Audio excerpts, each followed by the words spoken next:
Right, welcome back. This is part 4B, chapter 4B of Laplace transform. In this part, we are going to use Laplace transform for ordinary differential equations. In this chapter 4B, section 1, reviewing ordinary differential equations first. So this is meant to be a review. We'll assume that you have some knowledge of calculus and differential equations. So let's revise. What's ordinary differential equations?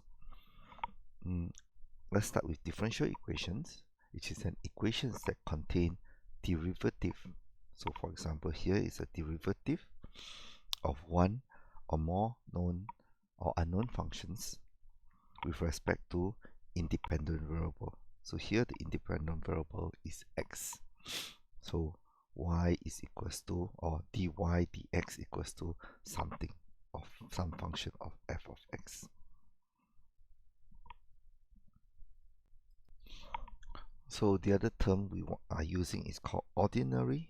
So ordinary differential equation as opposed to partial differential equation. In ordinary, there is only one single independent variable. In our example here, the first one, the single independent variable is x.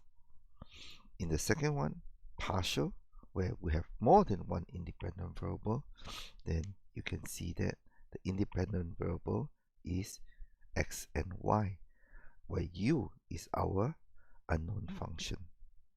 So it's du, or a partial derivative of du and dx. Notice that the differentiation symbol has changed into this curvy d as opposed to this d, where this is reserved for ordinary and this is reserved for partial. Right, there are some terms that we need to classify differential equations. One of them is type, which is ordinary and partial. The other one is something called order and linearity. So let's try order and linearity now. What does order means? Order means the power of the highest derivative of the unknown function in the differential equations. Well, let's study this example. In here, the highest power is d1. So this is first order. Now this is using, there is only one independent variable, so this is ordinary. Okay, what about this second one? In here, the highest power is d2. So this is a second order. There is only one independent variable, so this is ordinary. And in the last one, the highest power is partial derivative d2. So this is second order, and this has two independent variables, so this is partial. Alright, with that, now we can come to the last terminology, which is something called linearity.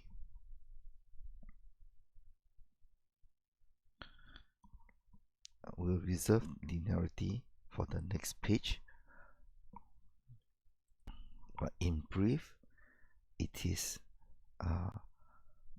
this term associated with the derivative that will determine whether the equation is linear or not linear. Alright, so linearity.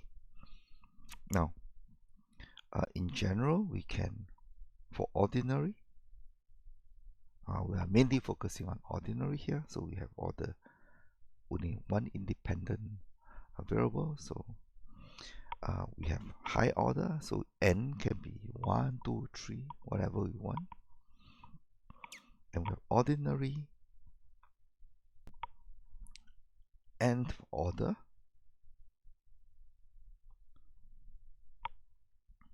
Now, whether it's linear or not linear depends on this term here. So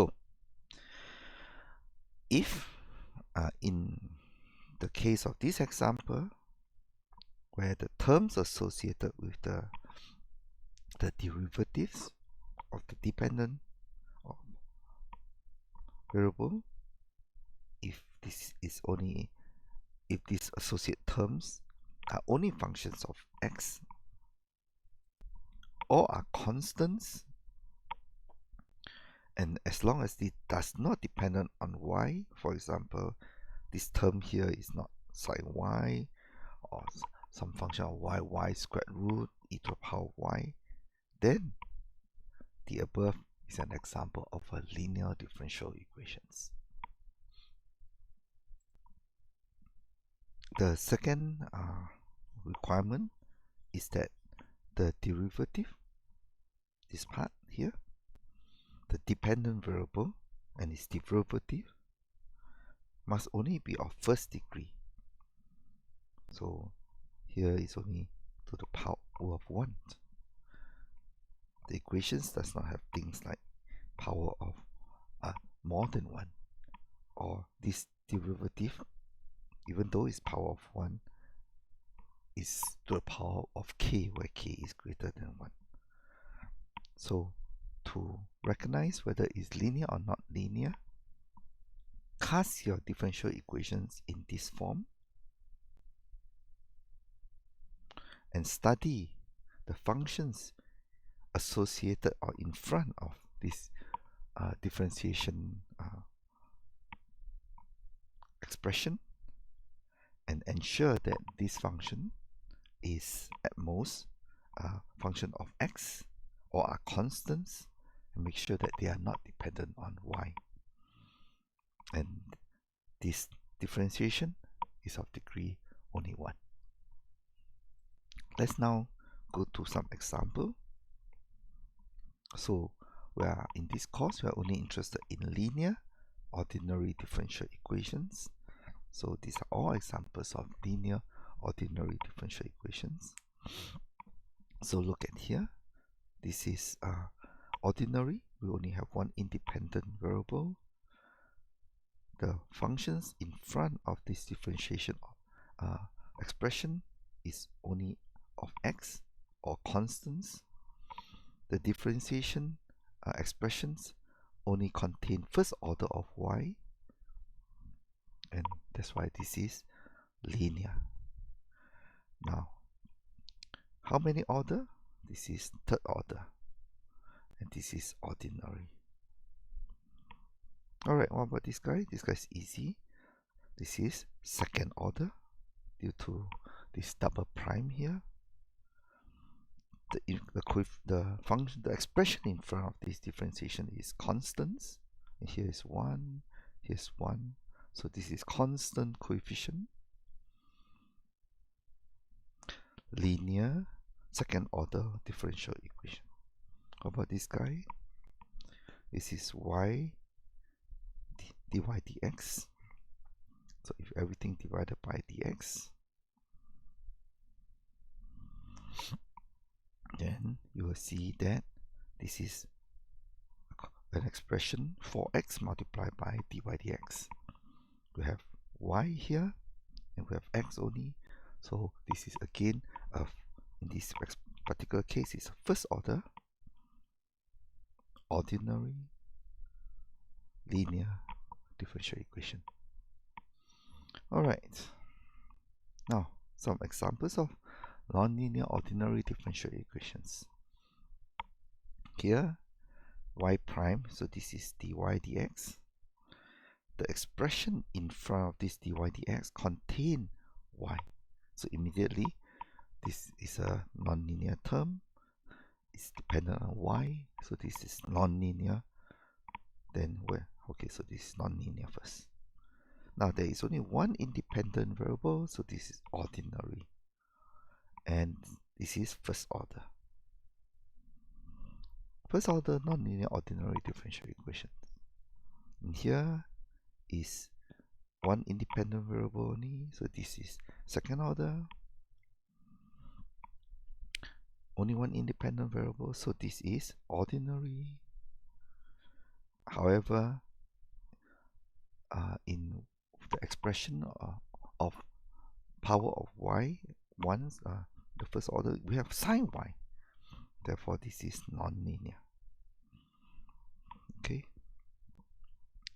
And lastly, here we again have ordinary, fourth order, and like our previous case, we have y, but it's not first order, it's second order. So y squared, so this is makes it non-linear. So these are the examples of linear versus non-linear ordinary differential equations. Again, I repeat, we're only interested in linear ODE. In fact, later on you'll see in our examples, we're only interested in constant coefficients ODE. Okay, where the coefficients are simply constants.